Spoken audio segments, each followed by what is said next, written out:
जय श्री राम दोस्तों। आज मैं आपको जो एक घटना घटित हुई है सॉफ्टवेयर इंजीनियर बेंगलोर में रहने वाले अतुल सुभाष के साथ उसके बारे में बताना चाहता हूँ। मैंने अतुल सुभाष भाई इंजीनियर साहब ने वीडियो बनाया था। 1-1.5 घंटे का वीडियो था, करीबन 1 घंटा 21 मिनट ऐसा कुछ मैंने उसमें अपलोड किया था, पूरा देखा है। तो वो वीडियो देखकर मुझे लगता है कि जो अतुल सुभाष भाई है वो बिल्कुल निर्दोष है, क्योंकि उन्होंने 4-5 लोगों को उसके लिए दोषी ठहराया है। 5 लोगों को उसने दोषी ठहराया है। एक तो जौनपुर का जो जज है, महिला जज नीता कौशिक, एक उसकी वाइफ निकिता, उसकी सास, अतुल भाई की सास, उसका साला और उसकी सास का जो कुछ अंकल है, वो ऐसा करके 5 लोगों को उसने दोषी बोला है।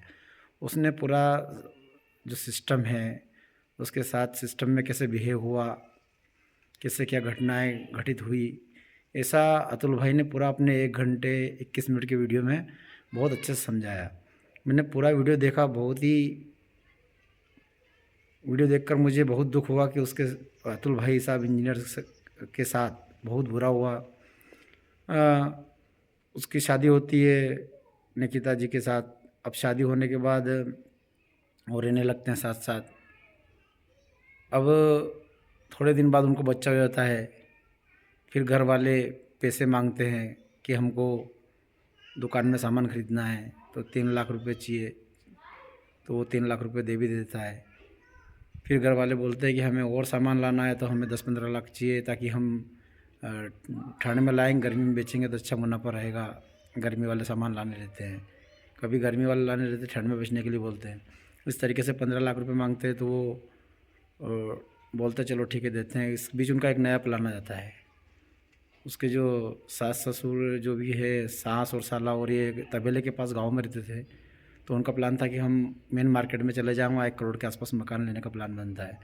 तो बोलते हैं कि आप दामाद जी आप 50 लाख की व्यवस्था कर दो। तो अतुल मना कर देता है, जो इंजीनियर रहता है वो बोलता है कि यार इतनी बड़ी रकम, पहले आप मेरे पुराने पैसे दो, उसके बाद मैं आपको रिटर्न करूँगा मैं। तो 1.5 लाख रुपए वो देते भी हैं उसको, और इस तरीके से मांग बढ़ती रहती है। वो देता नहीं है पैसे। तो होता ये है कि अ, फिर उसको हैरास करना चालू कर देते हैं, वो परेशान करना चालू कर देते हैं। उसकी सास भी वहाँ आ जाती है। इस तरीके से उसको परेशान किया जाता है। अब फिर भी वो मानता नहीं है, तो उसको परेशान किया जाता है कंटिन्यू। इस तरीके से उसको, वो जब पैसे देने के लिए रेडी नहीं होता है, तो कुछ भी बहाने निकाल के, और उसकी घरवाली कुछ भी बहाने से लड़ाई करके ने अपने वहाँ चली जाती है। वहाँ जाकर उसके ऊपर केस लगा देती है कि ये हमसे दहेज की मांग कर रहा है। घर वाले फ़ोन लगाते हैं उसके अतुल के माता पिता को कि आपका लड़का ऐसी ऐसी मांग कर रहा है। तो घर वाले भी अतुल को फ़ोन लगाते हैं कि भाई ये क्यों अतुल, आप दहेज की मांग क्यों कर रहे हो, ऐसा करके। तो वो फिर उसके जो बाई काम करती है अतुल भाई के यहाँ पे, वो बाई घर वालों को बताती है कि नहीं, अतुल साहब जो है वो सही है, वो ऐसे ही उनके ऊपर इल्ज़ाम लगा रहे हैं। तो फिर घर वाले भी अतुल भाई का फेवर करते हैं। अब ये जो है यहाँ के लोग, जो उसके निकिता के घर वाले जो भी हैं, वो उसके ऊपर इल्ज़ाम लगाते हैं कि ये हमसे दहेज की मांग कर रहा है, ये कर रहा है, वो कर रहा है। फिर बोलता है कि एक काम करो, आप यहाँ, वो बोलते हैं इधर निकिता घर वाले कि आप यहाँ आ जाओ, हम हमारे जो भी रिश्तेदार हैं उनको इकट्ठे कर लेंगे, आप सबके सामने माफ़ी मांग लेना, तो मैं आपके साथ फिर बेंगलोर चली चलूँगी।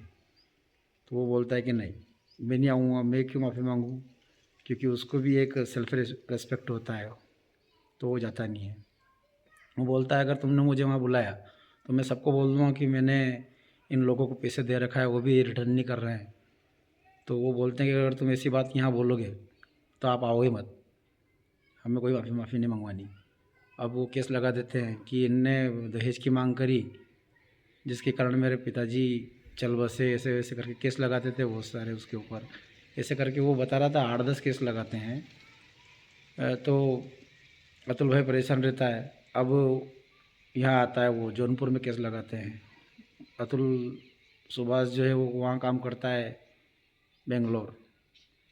तो वहाँ से यहाँ पे आता है वो, हर बार तारीख पे आना पड़ता है उसको। तो यहाँ पर एक माधव नाम का है जो तारीख देता है, वो इसके जज के पास में बैठता है, जो अ, ये जज थी अपनी कौशिक, इनके पास में वो तारीख देता है। तो वो बोल रहा था कि सिस्टम इतना ख़राब है कि 150 रुपये तो सबसे लेता ही है, पर मेरे जैसे जो तगड़े लोग होते हैं, जो अमीर होते हैं, उनसे 500 से 1000 रुपये तक वो पैसे लेता है। इस तरीके से उसने भी बहुत सारा धन इकट्ठा किया है, जो बोले काले धन के रूप में है। और एक बार तो उसको जो है नीता कौशिक, वो जो रहती है जज, वो बोलती है मैं तुम्हारा सेटलमेंट करवा देती हूँ, 5 लाख रुपये मुझे दे दो। इस तरीके से बोलते हैं। एक बार का वो वाक़या सुनाता भी है कि एक बार नीता कौशिक, मैं और मेरी वाइफ तीनों बात कर रहे थे, साइड में जज ले गई थी बात करने के लिए, हम तीनों बात कर रहे थे। तो वहाँ वो बोलता है कि ये बहुत सारे लोग आत्महत्या करते हैं, ये करते वो करते हैं, इसी लेडीज़ के कारण ही करते हैं। तो उसकी वाइफ बोलती है कि तुमने क्यों नहीं किया आत्महत्या। तो ये सुन के उल्टा जज जो रहती है वो नीता कौशिक, वो हंसने लग जाती है उस निकिता की बात सुन के, जो कि गलत है। वो फिर उसको बाहर भेजती है कि ठीक है निकिता आप बाहर जाओ। फिर उससे बात करती है और उससे पैसे की मांग करती है कि 5 लाख रुपये दे दो, सब सेटल करवा देंगे। इस तरीके से चलता रहता है। वो 80,000 रुपये महीने की बच्चे के खर्च के लिए मांग करती है। एक बच्चा हो जाता है उनका, उस बच्चे की खर्चे की मांग करती है 80,000 रुपये की। तो वो 80,000 रुपये देता भी रहता है। तो फिर 1 करोड़ की मांग करती है कि मुझे 1 करोड़ रुपये चाहिए सारा इसमें। फिर 1 करोड़ से 3 करोड़ पे आ जाते हैं। तो वो बोलता है कि यार 1 करोड़ से 3 करोड़ पे आ जाते हैं, तो मैं इनको कहाँ से ला के दूँगा इतना पैसा। और घर वालों के भी ऊपर इल्ज़ाम लगा रहे हैं। बेचारा परेशान हो जाता है बिल्कुल। और परेशान होकर वो पूरा सिस्टम से ही परेशान हो जाता है, क्योंकि इधर ये मांग हो रही, उधर वो मांग हो रही। और वहाँ से बेंगलोर से आना, हर हफ्ते में 1 बार 2 बार, वहाँ से नौकरी में भी डिस्टर्बेंस पैदा हो, आना जाना, ये सारा सिस्टम। तो इस तरीके से भाई लास्ट में परेशान होकर अपना बताता है और लास्ट में वो सुसाइड कर लेता है। ऐसा बताता है वो कि मैं सुसाइड करने जा रहा हूँ, ऐसा करके। तो उसने बहुत सारे अपने एविडेंस भी दे रखे, वो बताता है तारीख के साथ कैसे क्या किया, तो कब किस समय कहाँ गया, सब बताता है वो।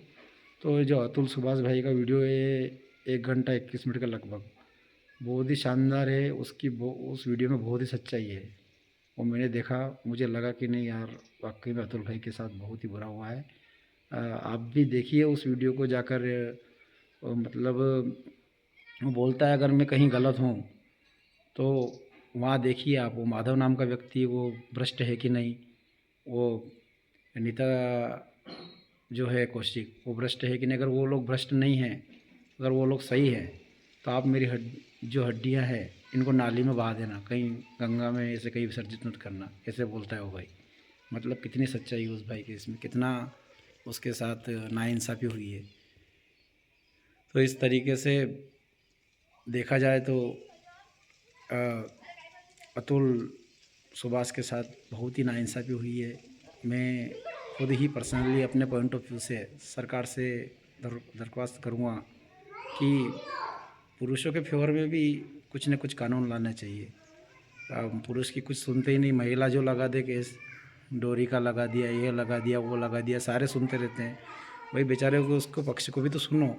अब इस वाले केस में अतुल भाई का पक्ष सुना ही नहीं जाता। वो बोलता है कि मैं मेरे पक्ष रखूं, उससे पहले ही वो बोलते कि नहीं उधर से हो गया, इधर से कोई पक्ष ही नहीं सुनता उसका। इस प्रकार से पुरुष भी एक इंसान होते हैं, इनका पक्ष भी सुनना चाहिए। ऐसा तो है नहीं कि महिलाएं प्रताड़ित होती है, पुरुष भी हो सकते हैं और हो रहे हैं, और हुआ ना अतुल भाई के साथ। इस तरीके से कुछ कानून बोले तो पुरुषों के हक में भी बनने चाहिए, क्योंकि ऐसा तो है नहीं कि हर बार पुरुष ही गलत रहेगा। अतुल भाई के साथ सरासर गलत हुआ है, और अतुल सुभाष भाई साहब इंजीनियर जी को ज़रूर न्याय मिलना चाहिए। जय हिंद, जय भारत।